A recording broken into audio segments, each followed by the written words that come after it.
A ruthless CEO humiliates a janitor, unaware that the man he just fired hides a past as a special forces operative.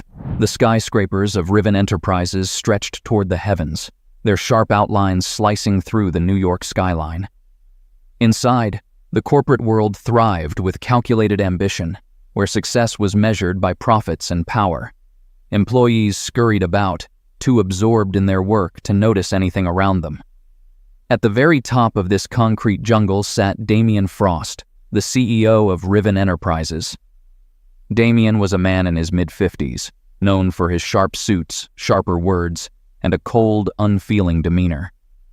From his corner office, which offered a sweeping view of Manhattan, he felt untouchable. Damien, like every morning, stood by the window, watching the people below going about their lives. To him, they were all insignificant. As long as his company's profits soared, everything else was just noise. That particular day, a knock on the door pulled him from his thoughts. It was Emily, his timid assistant, reminding him of the upcoming board meeting. Damien, with his usual lack of warmth, barely acknowledged her before walking out. The meeting, like most, was an exercise in control. Damien didn't just lead it, he dominated it. There was no room for debate, no space for compassion. When one executive dared to bring up concerns about the company's workforce being overstretched, Damien cut him down with a single glance. "We need results, not excuses," he said sharply. "If they can't handle the pressure, they're replaceable." As the meeting ended and the executives filed out, Damien strolled back to his office, passing by the cleaning staff prepping for their evening shift. Among them was an older man named Samuel Green, who was nearing 60. Samuel had been working at Riven Enterprises for over 3 years. His hands, worn and calloused, moved efficiently as he pushed his cleaning cart down the hall. Dressed in a simple, clean uniform, Samuel was quiet, diligent, and entirely unnoticed by most employees. Just another fixture in the building. But Samuel was anything but ordinary. That evening, while Samuel quietly emptied trash cans and wiped down desks, 2 junior executives whispered by the break room. "Did you hear about the latest firings? Frost canned the entire marketing team because the campaign didn't hit targets," one whispered. The other executive sighed. "Typical Damien. He doesn't care about anyone." Samuel overheard them, though he didn't show it. He simply continued his work, taking in every detail with sharp, observant eyes. Days passed, and the tension inside Riven Enterprises only grew. Damien continued to push his employees harder, demanding more with less. Layoffs loomed over the company like a dark cloud, and the employees worked themselves to the bone, fearing they'd be the next to go. One particular evening, as Samuel was finishing his shift, Damien's voice echoed through the executive wing. Samuel, mopping the floor nearby, overheard Damien viciously scolding an employee on the phone. "I don't care about your family emergency. If you don't close that deal by tomorrow, don't bother coming in again." Samuel paused for a moment, his hand tightening on the mop handle. The voice, the cruelty, it stirred something deep inside him. But without a word, he returned to his task, as if nothing had happened. Weeks later, Riven Enterprises hosted its annual gala at a lavish hotel in downtown Manhattan. The ballroom sparkled with chandeliers and glistening attire as the city's elite mingled and toasted to the company's success. Damien was in his element, surrounded by power and wealth, his arrogance on full display. Samuel, as part of the event staff, was in the background, moving unnoticed through the crowd with trays of food and drinks.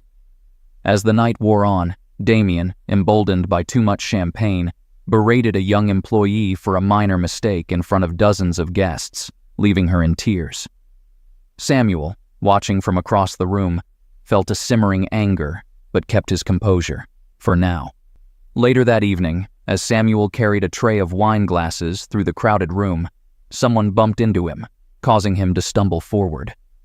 The tray tilted, and before he could regain control, red wine splashed across Damien's pristine white shirt.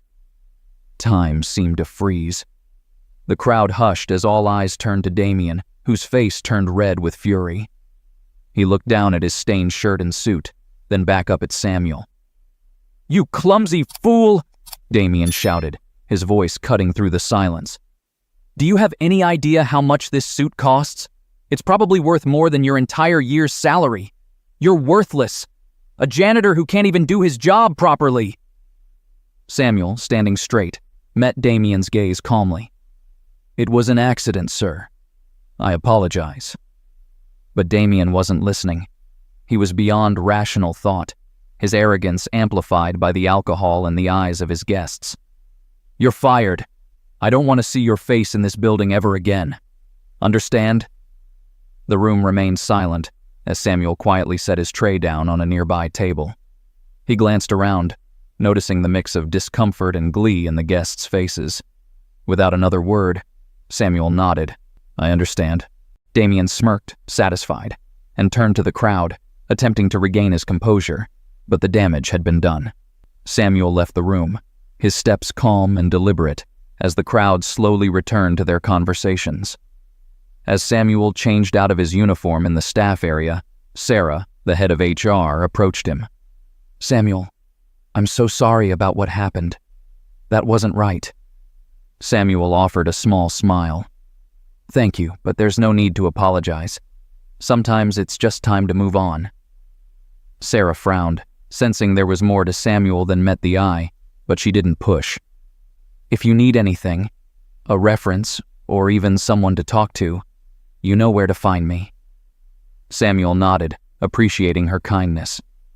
As he left the building that night, a quiet determination settled over him. His time at Riven Enterprises had come to an end, but this was just the beginning of something far more significant. Days after the gala, a storm of a different kind was brewing. A criminal organization, led by a man named Victor Novak, had set its sights on Riven Enterprises.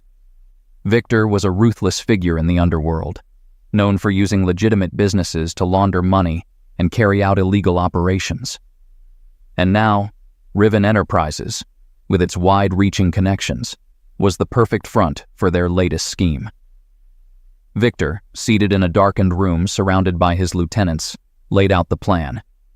"We start by making Damien Frost realize he's not untouchable. We'll hit him where it hurts. If he cooperates, we move in. If not..." Victor tapped the side of his gun. "We'll take control by force." The next morning, Damien arrived at his office, his mind already racing with thoughts of profits and expansion. As he sat at his desk, Emily entered, holding a letter marked "Urgent." Damien snatched it from her hand and tore it open. As he read, his face paled. The letter was a direct threat, laying out details of Riven's financial dealings that skirted the law. The demand was simple: a large sum of money in exchange for silence. Failure to comply would result in consequences far worse than any legal trouble. Damien's initial fear quickly turned to rage. "It's a bluff," he snapped. "Some lowlife trying to scam us. Increase security, but don't waste my time with this nonsense." But it wasn't nonsense. Over the next few days, the threats escalated. More letters arrived, each more detailed, more menacing. Employees reported being followed home, strange men were spotted near the office, and tensions began to rise.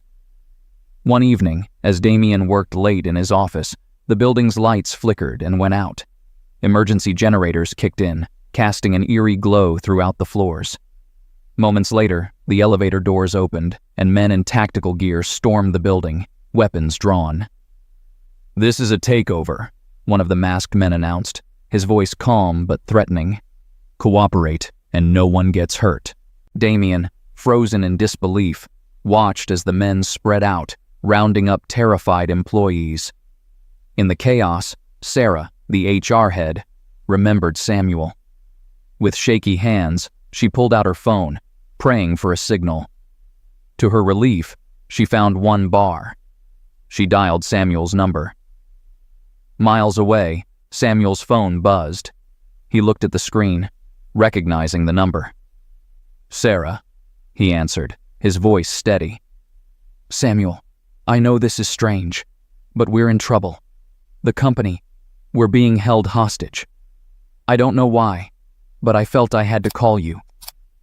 Samuel listened quietly, his expression hardening as Sarah explained the situation. "I'll be there soon," he said, his voice firm.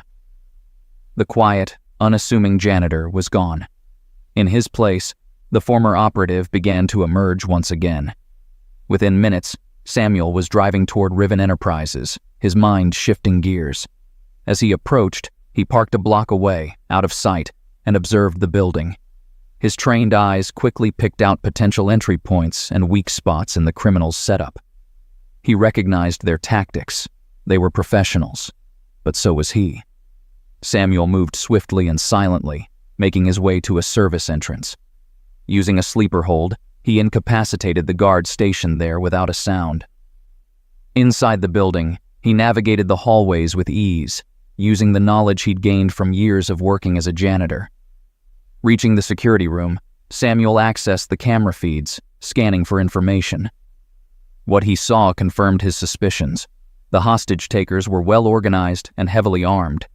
He noted the number of hostages, their locations, and the positions of the intruders. Samuel didn't hesitate. He found a hidden cache of equipment he'd stashed away for emergencies during his time at the company. As he geared up, a familiar sense of calm washed over him. This was what he was trained for. Moving floor by floor, Samuel took down the criminals with precision and efficiency. Each takedown was quick, quiet, and methodical. The hostages remained unaware, their fear keeping them paralyzed as Samuel eliminated the threat around them. As he continued his one-man assault, word spread among the hostage takers that something was wrong. Men were disappearing, communications were breaking down, and fear began to creep in. In the midst of this chaos, Victor sat in the command center, growing increasingly agitated as reports of missing men came in. "Find out what's going on," he barked. But it was too late. Samuel was always one step ahead, using the criminals' fear against them. By the time Victor realized what was happening, Samuel had already cleared most of the building. The final confrontation came in Damien's office. Samuel, with his years of training, burst in, catching Victor off guard. In a blur of movement, the two men grappled. Though Victor was strong, Samuel was stronger, his skills honed by years of experience. Within minutes, Samuel had Victor pinned to the ground, his reign of terror over. As the police stormed the building and arrested the remaining criminals, Damien, still in shock, stared at Samuel, realizing just how wrong he had been. "Samuel, I don't understand." "Who are you?" Damien asked, his voice trembling. Samuel, calm and composed, offered a small smile. "Just a man, doing what needed to be done." The next morning, as the sun rose over the city, Damien, now a changed man, stood alone in his office. The events of the night had forced him to reevaluate everything he thought he knew, about power, success, and most importantly, about people. Samuel, however, had already disappeared into the early morning crowd, ready for whatever challenge might come next. A few days later, Damien sat in his office, reviewing the quarterly financial reports. The numbers weren't bad, but they weren't good enough for him. As he mulled over ways to increase profits, Emily knocked and entered the room with a letter marked urgent. Damien, irritated by the interruption, barely glanced at it before ripping it open. The content of the letter sent a chill through him. It wasn't just any letter. It was a threat. The anonymous sender knew everything about the company's financial records, including some of the less-than-legal activities that Damien had quietly buried. The demand was clear. Transfer a large sum of money to an untraceable account or face severe consequences. Damien's initial shock turned quickly to rage. "They're bluffing," he muttered to himself, crumpling the letter in his hand. "Some lowlife thinks they can threaten me?" Without informing anyone, Damien increased security around the building, brushing aside the threat like it was a nuisance. But the threats didn't stop. Over the next few days, more letters arrived, each one more detailed and ominous than the last. Employees reported strange men loitering around the building, and some even mentioned feeling like they were being followed. The tension in Riven Enterprises was palpable, but Damien remained stubborn, determined not to give in to the demands. He believed it was all an empty threat, just a ploy to scare him into paying. What Damien didn't realize was that this wasn't just a game. He was being targeted by a dangerous criminal organization led by Viktor Novak, a man known for his ruthless tactics and iron-fisted control over his operations. And Novak had chosen Riven Enterprises as his next target. It wasn't long before the situation escalated. One night, as Damien worked late in his office, the lights in the building flickered before going out completely. Emergency lights kicked on, casting the office in a dim, sterile glow. Before Damien could even process what was happening, the elevator doors opened and men in tactical gear stormed the building. "Everybody down!" one of the men shouted, brandishing a rifle. The employees who were still in the building froze in fear. Sarah, who had been working late as well, ducked behind her desk, her heart racing. The men, their faces masked and their movements precise, swept through the building, rounding up the remaining employees and herding them into the main lobby. In the chaos, Sarah reached for her phone, her hands shaking as she frantically dialed the only person she thought could help: Samuel. Miles away, in his small apartment, Samuel was reading a book when his phone buzzed on the table. Glancing at the caller ID, he saw Sarah's name and answered immediately. "Samuel, I don't know what's happening, but we're being held hostage at the office." Sarah's voice trembled with fear. "There are men with guns, and they've taken control of the building." Samuel's face hardened as he listened. "Stay calm. I'm coming." The quiet, unassuming janitor was gone. In his place was a man who had lived through more danger than most people could ever imagine. Samuel didn't hesitate. He moved quickly, gathering a bag of supplies he had kept for emergencies. Old habits from his time in the military die hard, and Samuel had never truly left that life behind, even when he had tried to. He drove toward Riven Enterprises, his mind laser-focused on what needed to be done. As he neared the building, he parked a few blocks away, taking in the scene from a distance. Police were starting to gather, but they had no idea what was really happening inside. Samuel knew time was running out. Using his knowledge of the building's layout from his years working there, Samuel made his way toward a service entrance, avoiding the main entrances where Novak's men were undoubtedly watching. His movements were swift and calculated, every step deliberate. He neutralized a guard at the service entrance, rendering him unconscious without making a sound. Inside, the once familiar building was now an occupied territory, but Samuel knew every corner, every hidden spot, every path that wasn't in plain view. He moved through the darkened corridors, his senses heightened, his mind racing as he formulated a plan. As he neared the security room, Samuel accessed the camera feeds, studying the situation. What he saw only confirmed his worst fears. The hostage-takers were professionals, heavily armed, and well-coordinated. But there was something else.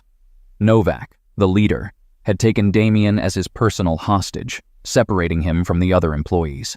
Samuel knew this was more than just a robbery or a typical hostage situation. Novak wanted control over the company, and Damien was his key to getting it. But Samuel had other plans. He quickly retrieved the equipment he had hidden in a maintenance closet long ago, tools and weapons he had stashed away for an emergency just like this.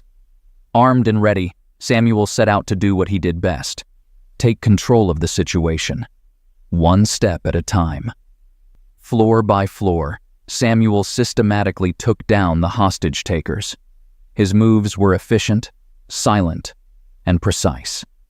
He used his military training to stay one step ahead of the criminals, never giving them a chance to regroup. The hostages remained oblivious to the fact that their rescuer was moving swiftly through the building, eliminating the threats around them.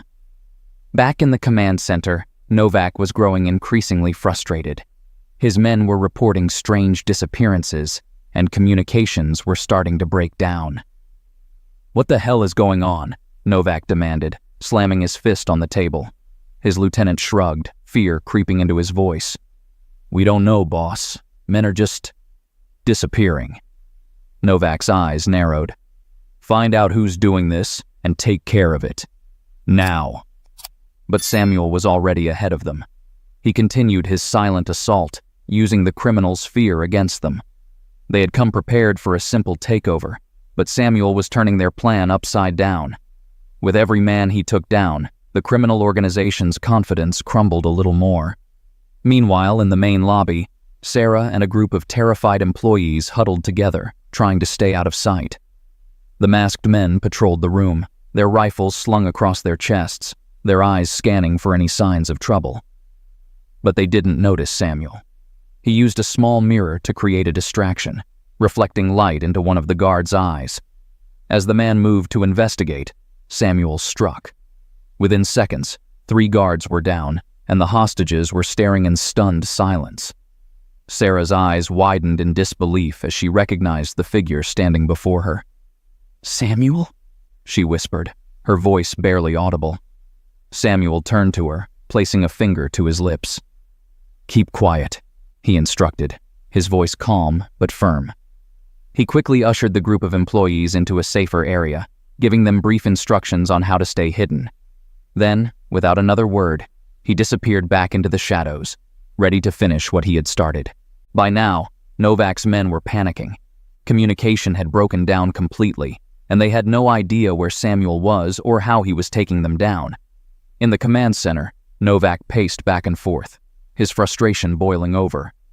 "We need to end this now," Novak shouted, his voice echoing through the room. "I don't care who's out there. Find him and kill him."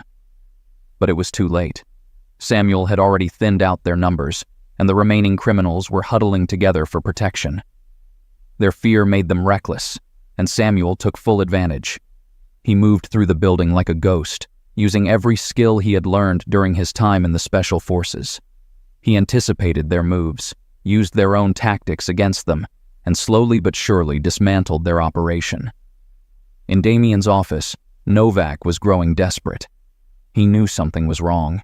The situation was spiraling out of control, and it wasn't supposed to be like this. He had planned for every contingency, or so he thought.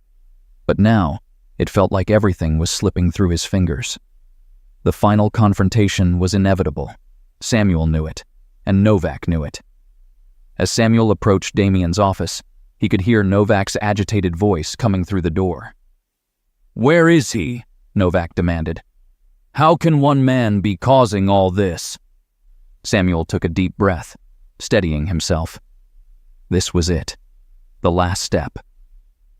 With a swift motion, Samuel burst through the office door, catching Novak off guard. The room froze for a split second. Damien sat tied to a chair, his face bruised and eyes wide with shock.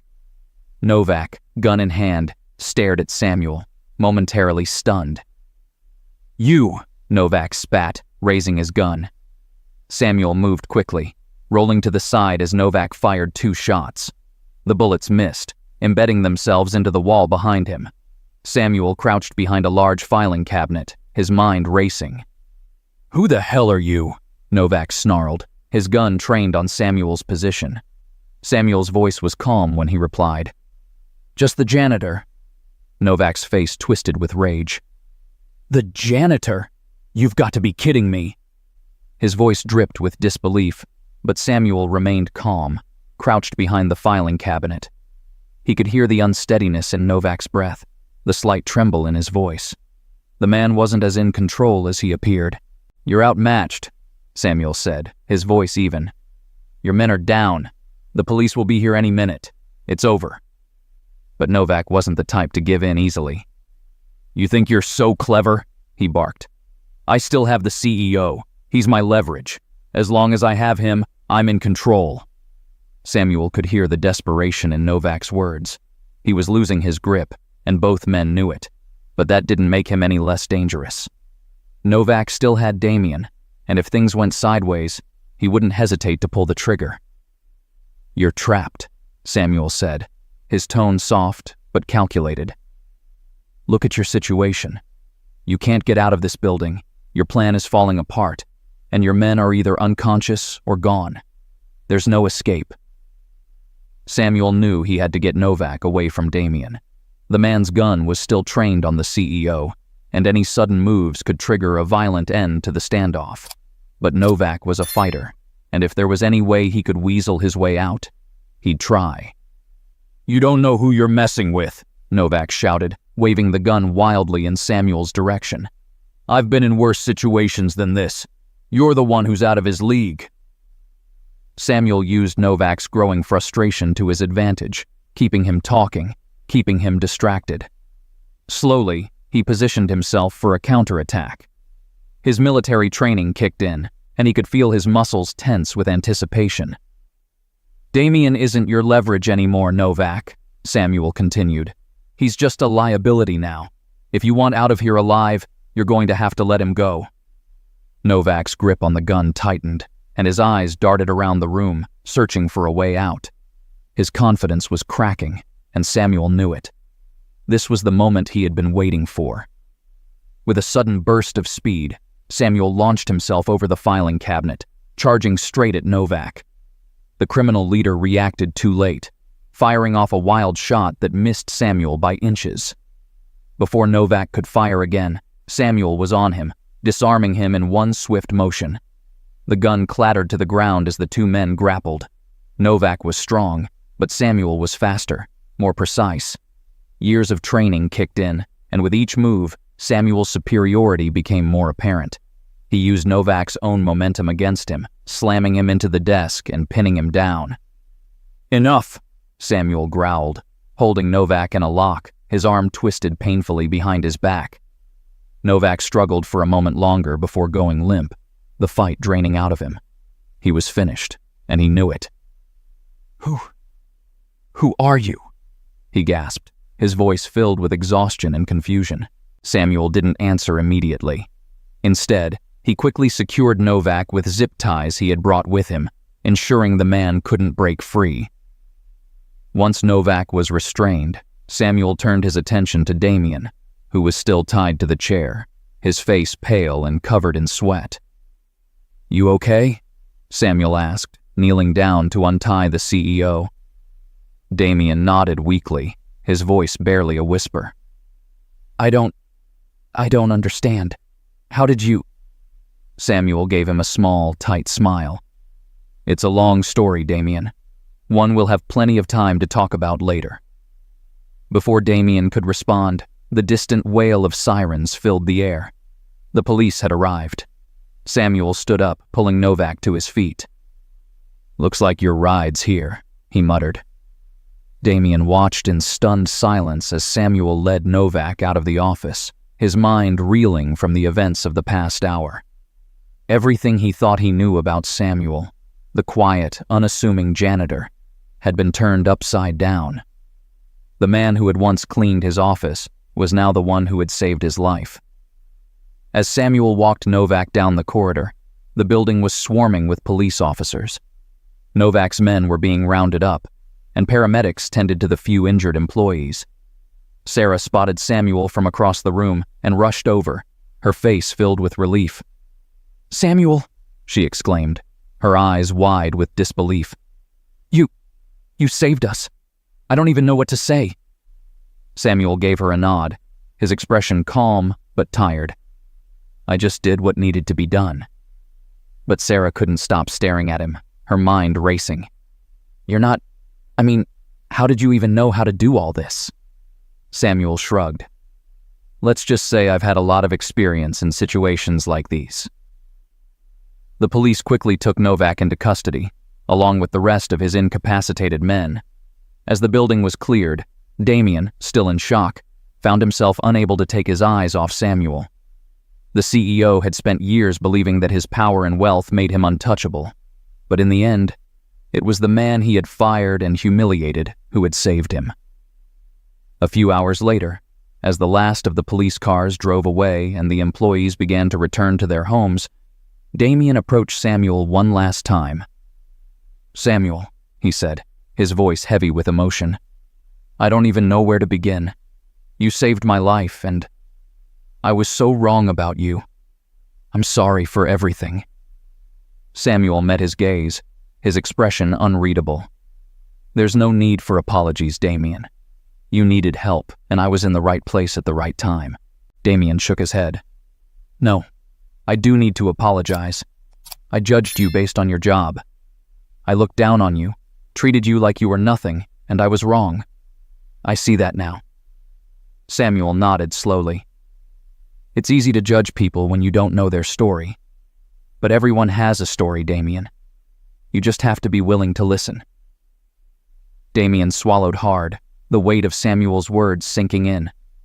For the first time in years, the CEO found himself questioning everything he thought he knew about power, success, and the people around him. I want to make things right, Damien said, his voice sincere. Come back to Riven Enterprises, not as a janitor, but in a real position, head of security or whatever role you want. Name it, and it's yours. Samuel chuckled softly, shaking his head. I appreciate the offer, but my days here are done. The quiet life I had is over, but I'm not looking to jump back into the corporate world either. Damien looked crestfallen. I understand, but if you ever change your mind, the offer stands. Samuel nodded his thanks and turned to leave, but before he could walk away, Damien called out again. What will you do now? Samuel paused, looking back at the CEO with a thoughtful expression. I'm not sure yet, but I've got a feeling there are still a few messes out there that need cleaning up. With that, Samuel walked away, disappearing into the early morning light. Damien watched him go, a mixture of gratitude and regret washing over him. The events of the night had shaken him to his core, forcing him to reevaluate everything he thought he knew about success, leadership, and the value of the people around him. Inside the building, employees were slowly returning, still in shock from the night's events. Sarah greeted them, offering reassurances and support. But the Riven Enterprises they returned to wasn't the same company it had been the day before. Change was coming.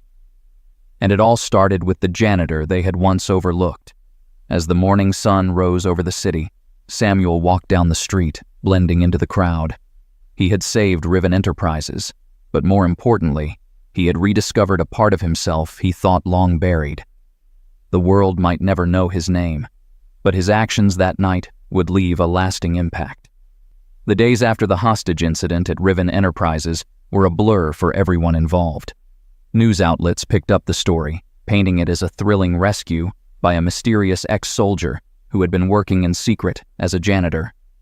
Reporters camped outside Riven's headquarters, eager to get a statement from anyone who had witnessed the events, but no one had any real answers. Samuel, however, had vanished as quickly as he had appeared. There were no interviews, no statements, and no social media profiles. It was as if he had simply disappeared into the crowd, much like the way he had lived his life before. Damien, now back at the helm of his company, couldn't shake the events from his mind. He had come terrifyingly close to losing everything, and it wasn't his money or his status that saved him. It was the janitor, the man he had belittled and fired, who had saved his life. The board of directors at Riven Enterprises had convened in an emergency meeting, not to discuss profits or marketing strategies, but to address the growing unrest within the company. Employees were on edge, haunted by the thought of how close they had come to death. Productivity had dropped, and morale was at an all-time low. Damien sat at the head of the table, staring down at the meeting agenda. Normally, he would have taken control of the conversation, barked orders, and dismissed the concerns of others. But now, something in him had shifted. The cold, arrogant exterior he had built over the years was beginning to crack, and he wasn't sure how to hold it together anymore. Mr. Frost, one of the board members said, interrupting his thoughts. We need to address the company's image. The press is hounding us, employees are fearful, and investors are questioning whether or not Riven Enterprises is still stable. We need a plan. Damien looked up, his eyes heavy with the weight of everything that had happened. For the first time, he didn't have a quick answer. He didn't have a solution. We need to take care of our people, he said quietly, almost surprising himself with the words. The board members exchanged glances, unsure of how to respond. Our employees went through something traumatic, Damien continued. They need support. They need to feel safe. We can't just pretend like everything is business as usual. This wasn't the Damien Frost they knew. The man who had once ruthlessly cut departments to increase quarterly profits was now talking about the emotional well-being of his staff. It was clear that the events of that night had shaken him deeply. After a long pause, one of the board members spoke up. Perhaps we could offer counseling services for the employees who were affected? Some kind of support program to help them adjust? Damien nodded slowly. Yes, let's start there. The meeting continued, with ideas being thrown around about improving workplace security, offering mental health resources, and even organizing an employee retreat to help rebuild morale. Damien, though still visibly shaken, listened intently, taking in every suggestion. For the first time in a long while, he wasn't dictating orders. He was listening. Meanwhile, far from the towering office buildings of Manhattan, Samuel had returned to a quieter life. He had left the city, heading upstate to a small town where no one knew his name, and no one cared about the drama that had unfolded at Riven Enterprises. He rented a modest cabin near the woods, where the only sounds were the rustling of leaves and the distant calls of birds. For a while, he allowed himself to breathe again, to forget about the chaos of the corporate world and the life he had tried so hard to leave behind. But in the back of his mind, he knew it wouldn't last. The peaceful isolation was only temporary. The world, with all its troubles and its injustices, still needed someone like him. And sooner or later, he would be pulled back in. One afternoon, as Samuel sat on the porch of his cabin, his phone rang. It was a number he didn't recognize, but something told him to answer. Hello? Samuel? The voice on the other end was familiar, though he hadn't heard it in years. It's Grace. Grace from the old team. Samuel's grip tightened on the phone. Grace had been part of his Special Forces unit, back when his life was filled with missions that didn't make it into the news. She was one of the few people who knew the real Samuel Green, the one who had walked away from it all. What's going on, Grace? He asked, his voice low. There's a situation, she said, her tone serious. I know you've been off the grid for a while, but we could really use your help. It's bad, Samuel. Worse than anything we've dealt with before. Samuel closed his eyes for a moment, the peacefulness of the forest around him clashing with the tension in Grace's voice. He had walked away from that life for a reason. He didn't want to be pulled back in. I don't do that anymore, he replied after a long pause. I'm done. I know, Grace said softly. But people are in danger. Good people. And if we don't stop this, a lot of lives are going to be lost. Samuel didn't respond right away. His mind raced, weighing the decision. He had been through enough in his life, seen enough violence, enough death. But he also knew he couldn't turn his back on people who needed him, no matter how much he wanted to. After a long silence, Samuel finally spoke. Where do you need me? Back in New York, things at Riven Enterprises were slowly starting to return to normal, or at least some semblance of it. The company had implemented new security measures, brought in counselors, and even held a company-wide event to help employees feel valued again. Damien had taken a step back from his usual iron-fisted control and was working to rebuild trust within his organization. But the change in Damien didn't go unnoticed. Employees began to whisper about the CEO's new attitude, his softer approach. Some appreciated it, while others found it unnerving, unsure of how long it would last. It was clear that Damien was trying, but rebuilding a reputation takes time, and the scars from his years of cold leadership ran deep. One afternoon, Damien was walking through the office, something he rarely did before. He passed by the break room where a group of employees were gathered, talking in hushed voices. As he moved closer, he overheard one of them say, "Can you believe how much things have changed since that night? It's like the whole company's different now." "Yeah, but do you really think he's changed?" another voice asked skeptically. "People don't just flip a switch like that. Frost was ruthless for years. You think a hostage situation is enough to make him care about us? Damien stopped in his tracks, the words hitting him harder than he expected. He knew he had a long way to go before people would truly trust him again. But it wasn't just about earning their trust. It was about changing who he was at his core. He turned and walked away before anyone noticed him standing there. The truth was, he wasn't sure if he had really changed either. The events of that night had forced him to confront the kind of person he had become, but changing years of ingrained habits and attitudes wasn't going to be easy. As he walked back to his office, Damien's thoughts drifted to Samuel. The man had vanished, but his impact on Damien's life was still profound. He had saved Damien, not just from Novak and his gang, but from himself. And for that, Damien owed him more than he could ever repay. In the quiet town upstate, Samuel was already preparing for his next mission. Grace had sent him the details. An undercover operation involving a human trafficking ring that had spread across multiple cities. It was ugly, dangerous work, the kind Samuel had hoped he'd never have to face again.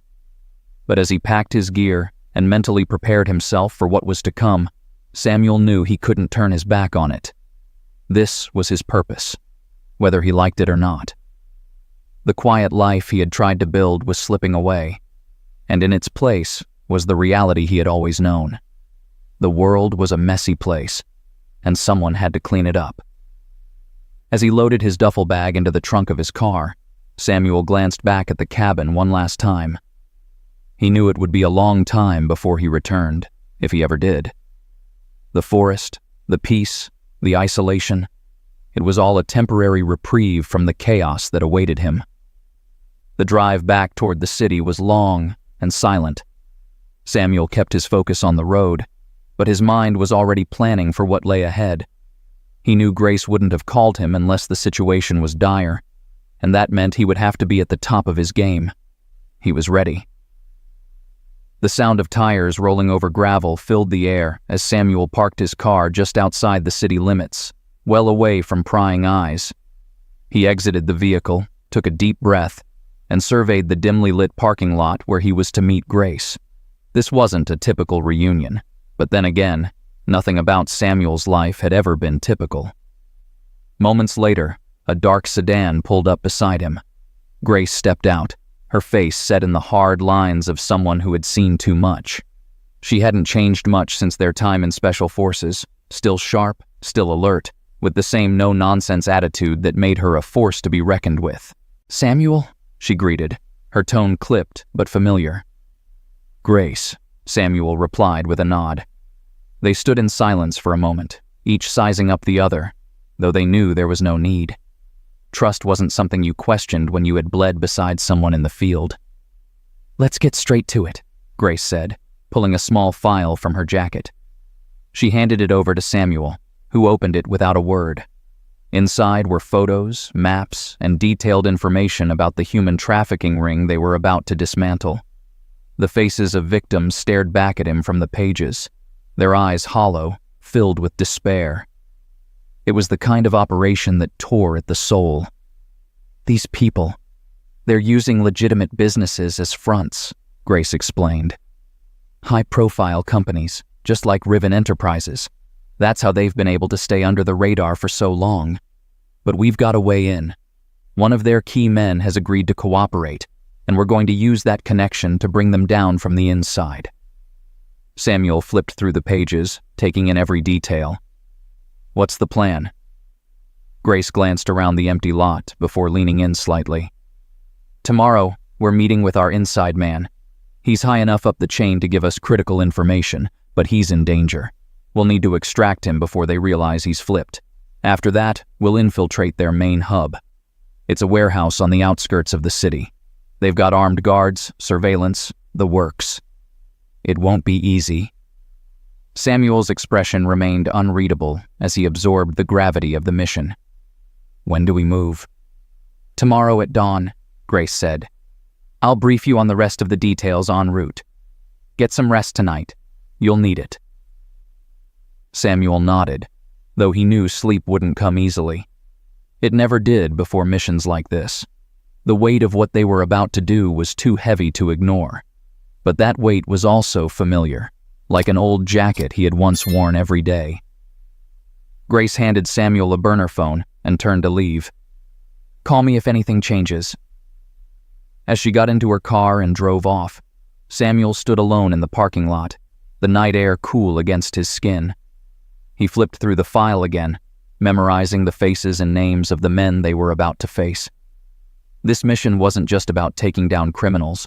It was about saving lives, lives that could easily be lost if they weren't careful. He drove back to the motel where he was staying, his mind still running through the plan. Inside the small, dimly lit room, Samuel laid out his gear, his pistol, extra clips, a combat knife, and a bulletproof vest. As he stared at the tools of his trade, memories of his time in special forces came rushing back.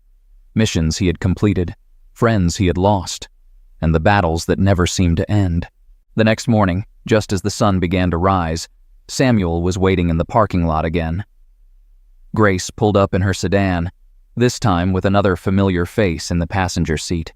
Ethan, a former member of their unit who had also left the military life behind, only to be pulled back in when the world needed him most. Ethan nodded at Samuel. "Good to see you again." "Likewise," Samuel replied, though their reunion wasn't one of joy. It was one of necessity. The three of them climbed into the car, and Grace drove toward the city, briefing them on the plan as they went. Hours later, the operation was in full swing. Their inside man, Luis, had been successfully extracted and was giving them real-time information about the trafficking ring's movements. They were close, closer than they had ever been to bringing down the entire organization. The final showdown came at an abandoned warehouse on the city's edge. It was the kind of place no one looked twice at, the perfect location for illegal operations. Grace, Samuel, and Ethan crouched behind a line of shipping containers, surveying the area. "They've got at least 10 armed guards patrolling the perimeter," Grace whispered. "More inside. This won't be a quiet extraction." Samuel glanced at the warehouse entrance, his eyes narrowing. "Then we go loud." Without waiting for confirmation, Samuel signaled for them to move. He and Ethan advanced toward the warehouse, while Grace stayed back to provide cover. The first guard never saw them coming. Samuel took him down silently, pulling him behind a container before moving on to the next. But soon, the silence was broken. A guard spotted them, shouting an alarm before reaching for his weapon. Shots rang out, and chaos erupted. Samuel moved like a shadow, his years of training guiding his every step. He fired off precise shots, taking down the guards with deadly efficiency. Ethan was right behind him, providing cover as they advanced. Inside the warehouse, the scene was even worse than they had anticipated. Dozens of captives were being held in cramped, filthy cells, guarded by heavily armed men who were ready to die before they let anyone go. Samuel's jaw clenched as he saw the conditions these people were being kept in. This wasn't just a criminal operation. It was a living nightmare. They had to move fast. Grace radioed in from outside. "We've got company. Reinforcements heading your way. You need to get those people out now." Samuel and Ethan broke into the cells, freeing the captives as quickly as they could. But the guards weren't giving up without a fight. Bullets flew through the air, ricocheting off the metal walls as Samuel and Ethan returned fire. The captives huddled together, terrified, as the firefight raged around them. "Go! Now!" Samuel shouted, ushering the freed captives toward the exit while Ethan covered them. But just as the last of the captives were being led to safety, the leader of the trafficking ring, a man named Delgado, emerged from a back room, holding a hostage at gunpoint. His eyes were wild, desperate. "You think you can take everything from me?" he snarled, his gun pressed against the young woman's temple. Samuel raised his weapon, keeping his voice steady. "Let her go, Delgado. It's over." Delgado shook his head, his grip tightening on the woman. "It's not over until I say it's over." Time seemed to slow as Samuel sized up the situation. He had one shot, one chance to end this without the hostage being hurt. He steadied his aim, his breathing calm despite the chaos around him. And then, he fired. The bullet hit its mark, striking Delgado in the shoulder and causing him to drop his weapon. The hostage ran toward Samuel, and he quickly pulled her to safety as Delgado crumpled to the ground, defeated. By the time the police arrived, the operation was over. The captives had been freed, the traffickers were either dead or in custody, and the nightmare they had been living was finally over. Samuel, Grace, and Ethan stood outside the warehouse, watching as the authorities took control of the scene. It was a victory, but it didn't feel like one. Not completely. "Good work," Grace said, clapping Samuel on the shoulder. "Couldn't have done it without you." Samuel nodded, but his mind was elsewhere. This mission had saved lives, but there were always more battles to fight, more evil lurking in the shadows. "What now?" Ethan asked, looking at both of them. Samuel looked out at the horizon, the sun setting over the city. "Now, we rest, and then we get ready for whatever comes next." They stood there in silence for a moment, knowing that their work would never truly be done. The world was full of darkness, but for now, they had brought a little bit of light back into it. As they parted ways, Samuel knew one thing for certain. He might never live a quiet life again, but he would always be ready to step up when the world needed someone to clean up the mess.